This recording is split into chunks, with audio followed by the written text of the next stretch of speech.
जय बद्री केदारनाथ भाई लोगों। तो स्वागत है आपका एक बार फिर से।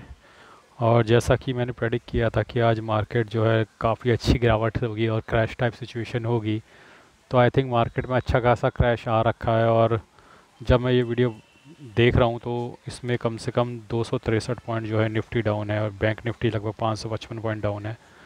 सेंसेक्स जो है 785 पॉइंट डाउन है। तो जैसा कि मैंने लास्ट टाइम बताया ही था कि एक फॉल जो है वो एक्सपेक्टेड है, और वो फॉल आ चुका है। और दोस्तों, दुख और जो डर था वो बिल्कुल सही साबित हो रहा है, क्योंकि डर ये था कि मिड कैप और स्मॉल कैप कहीं ना कहीं पीछे रह गए थे गिरावट में, वो अब बराबर आ गए हैं निफ्टी के। तो अगर आप आज हाई से लगाकर देखोगे तो लगभग 11% निफ्टी डाउन है, और लगभग 11% के आसपास ही, एक आध परसेंट ऊपर नीचे आपको मिड कैप और स्मॉल कैप भी डाउन दिखेंगे। तो वो जो डर मेरा था कि कहीं ना कहीं कभी ना कभी ये मिड कैप और स्मॉल कैप चेस करेंगे निफ्टी को, और कहीं ना कहीं क्योंकि ये बढ़ते भी निफ्टी से ज़्यादा हैं, तो गिरावट में ये कम क्यों गिरे हैं, ये सवाल और ये क्वेश्चन मैं हमेशा आप लोगों से पूछता रहता था और बताता रहता था आप लोगों को वीडियोस में। जो भी मेरे वीडियोस बहुत समय से देख रहे हैं उन सबको पता होगा कि ये क्वेश्चन मैं हमेशा आप लोगों के सामने रखता था कि आप लॉजिकली बताओ कि जब निफ्टी 10% बढ़ता है तो मिड कैप 15% बढ़ता है और स्मॉल कैप 17% बढ़ता है, तो गिरने में मिड निफ्टी क्यों ज़्यादा गिरा है और ये क्यों कम गिरे हुए हैं, ये मैं हमेशा से बोलता था। तो मैं कहता था कभी ना कभी ये करेक्ट होने वाला है, आप देर सवेरे देखोगे करेक्शन होगी।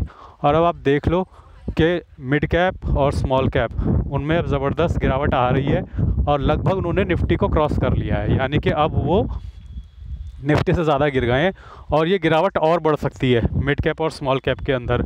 और दोस्तों, समस्या ये होती है कि जब हम लोग म्यूचुअल फ़ंड ख़रीदते हैं तो आमतौर पे लार्ज कैप म्यूचुअल फंड्स कम ख़रीदे जाते हैं और हाई रिटर्न को चेज़ किया जाता है। और हाई रिटर्न चेज़ करते वक्त ये जो स्मॉल कैप और मिड कैप वाले म्यूचुअल फंड्स होते हैं, इनमें ज़्यादा पैसा इन्वेस्ट हो जाता है। और जब इनमें ज़्यादा पैसा इन्वेस्ट हो जाता है तो उसके बाद होता क्या है, उसके बाद होता ये है कि आपको डाउन साइड प्रोटेक्शन आपकी ख़त्म हो जाती है। फिर जब मार्केट गिरती है तो बहुत तेज़ी से आपके पोर्टफोलियो गिरते हैं। तब आप देखेंगे कि जिनके म्यूचुअल फंड पोर्टफोलियोज़ में अभी तक बहुत ज़्यादा फॉल नहीं दिख रहा था, अब ज़्यादा फॉल दिखेगा। कई लोग सोचते थे कि हमारा पोर्टफोलियो नहीं गिर रहा है, मार्केट गिर रही है, हमारा पोर्टफोलियो नहीं गिर रहा है, लेकिन अब आप देखोगे कि आपके पोर्टफोलियो भी बहुत तेज़ी से नीचे जाएंगे, म्यूचुअल फंड के भी। शेयर्स वाले तो छोड़ दो, शेयर्स वाले तो ऑलरेडी काफ़ी डाउन है, लेकिन अब म्यूचुअल फंड के पोर्टफोलियो भी आपके नीचे जाएंगे तेज़ी से। 3-3% का हिट लगेगा। आज तो मुझे लग रहा है आप सबके पोर्टफोलियो 2 से 3%, 2.5 से 3% का हिट लगने वाला है, क्योंकि बहुत तेज़ी से मार्केट नीचे जा रहा है। स्पेशली जो ब्रॉडर मार्केट है, ब्रॉडर मार्केट की बात करूँ, जो मिड कैप स्मॉल कैप होते हैं, उसमें बहुत तगड़ी गिरावट है, 3% के आसपास की गिरावट है। तो ये गिरावट ये दर्शा रही है कि अब हमारे पोर्टफोलियोज़ भी बचेंगे नहीं। अब करना वही है, सिस्टमेटिकली इन्वेस्ट करते रहो, do not try to chase the market. पिछले हफ्ते भी कई लोग बोल रहे थे कि भैया पैसा डाल दूं, मेरे पास तो पैसा है 2 लाख रुपए, 4 लाख रुपए, 10 लाख रुपए भी कोई बोल रहा था।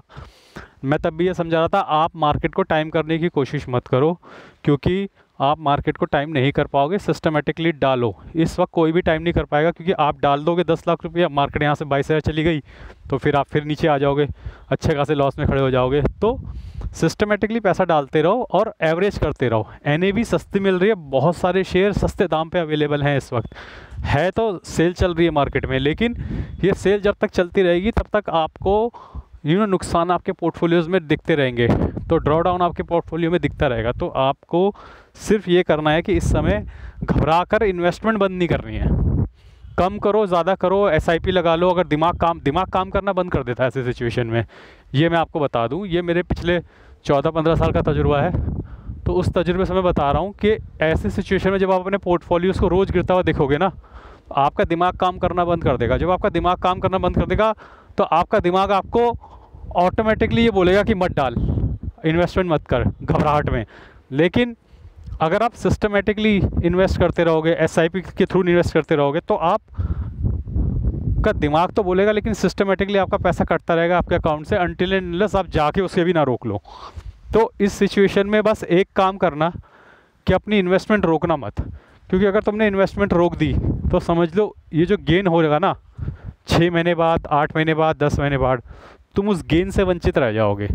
बाकी आप लोगों की इच्छा है, आपका पैसा है। मैं कोई सेबी रजिस्टर्ड फाइनेंशियल एडवाइज़र नहीं हूँ, तो आप अपने फाइनेंशियल एडवाइज़र और अपनी बुद्धि से जो भी निर्णय लेते हैं वो सर्वमान्य होगा, और वो मान्य होगा मुझे भी कि आपने क्या किया, क्यों किया, क्योंकि at the end of the day पैसा आपका है।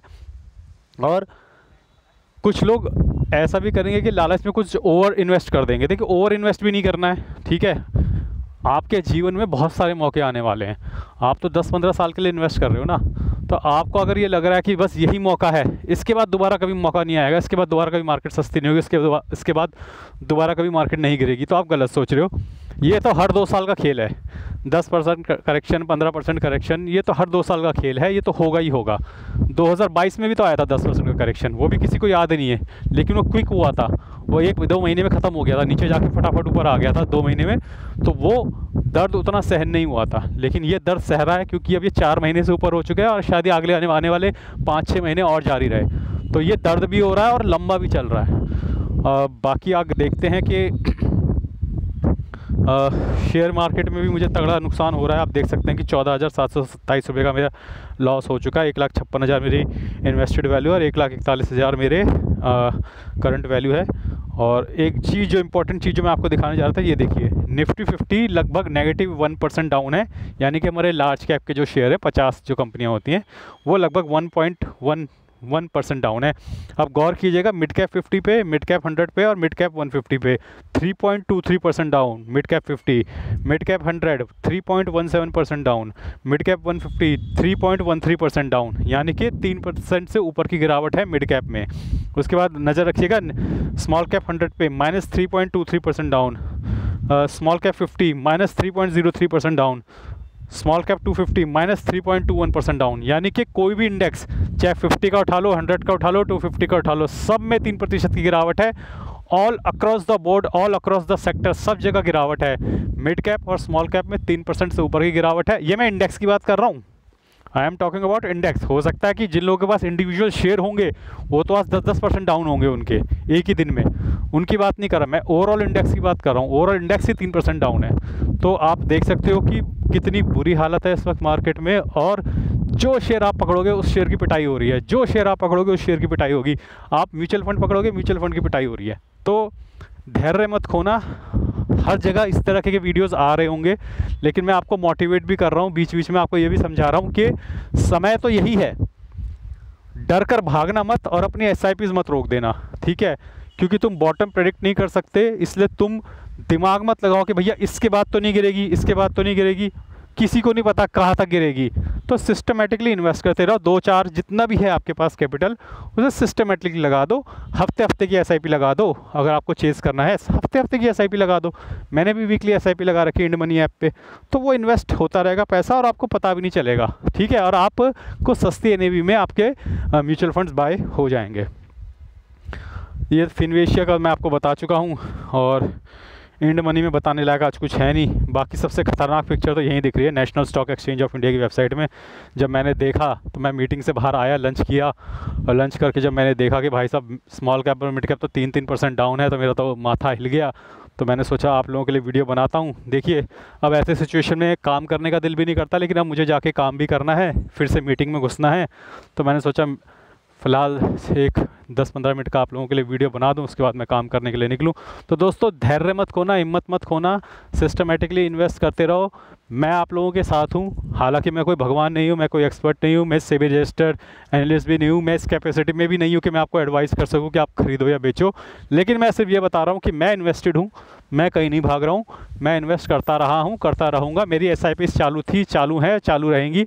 और आपको ये सोचना है कि वेल्थ कैसे क्रिएट करनी है, क्योंकि अगर आप इस सिचुएशन में टिके रहते हो, इस समय में टिके रहते हो, तो आप वेल्थ जनरेट कर लोगे। और अगर आप डर के भाग जाते हो तो आप वेल्थ जनरेट नहीं कर पाओगे। तो मेरी सिर्फ यही सलाह है कि बाय हुक और बाय क्रुक टिके रहो। और फिलहाल मार्केट जो है लगभग निफ्टी जो है 300 पॉइंट डाउन आ चुका है, और काफ़ी तेज़ी से अब गिरावट हो रही है। एक बार मैं रिफ़्रेश करके आपको वो भी दिखा देता हूँ, ये वाला पेज भी आपको दिखा देता हूँ, national stock exchange of India वाला, क्योंकि यहाँ पर भी डेटा रिफ़्रेश नहीं हो रखा था। और कोई कॉल बीच में आके मेरी वीडियो ना, क्योंकि जैसी कॉल आ जाती है बीच में तो वीडियो वहीं पे बंद हो जाता है, तो वीडियो ना बंद हो जाए इसलिए मैंने वहाँ पे किया हुआ था। अब देखिए मिड कैप जो है 3.5% डाउन हो गए हैं और स्मॉल कैप भी 3.5% डाउन हो गए हैं। तो ऐसा भी हो सकता है कि आज बंद होते होते मिड कैप और स्मॉल कैप का इंडेक्स जो है 4% डाउन हो जाए। तो अपॉर्चुनिटी अच्छी है, आप इसको एज अ अपॉर्चुनिटी देखो, घबराओ मत, इसको एज अ अपॉर्चुनिटी देखो। आपके मिड कैप और स्मॉल कैप के शेयर, इंडेक्स की बात कर रहा हूँ, 3.5-4% सस्ते हो गए हैं और इंडिविजुअल शेयर्स तो शायद आज 10% गिर गए होंगे। तो आप सिस्टमेटिकली इन्वेस्ट रहो, यही मेरी आपसे रिक्वेस्ट है। बाकी मैं रोज़ आपको पोर्टफोलियो दिखाता रहूँगा, कितना नुकसान चल रहा है, कितना नफ़ा चल रहा है। फ़िलहाल रेड जरूर दिखेगा, लेकिन देखिए शेयर मार्केट में कभी हरियाली होगी, कभी लालिमा होगी, ये तो चलता रहता है। तो आज के लिए बस इतना ही। धन्यवाद, गुड बाय, जय बद्री केदार।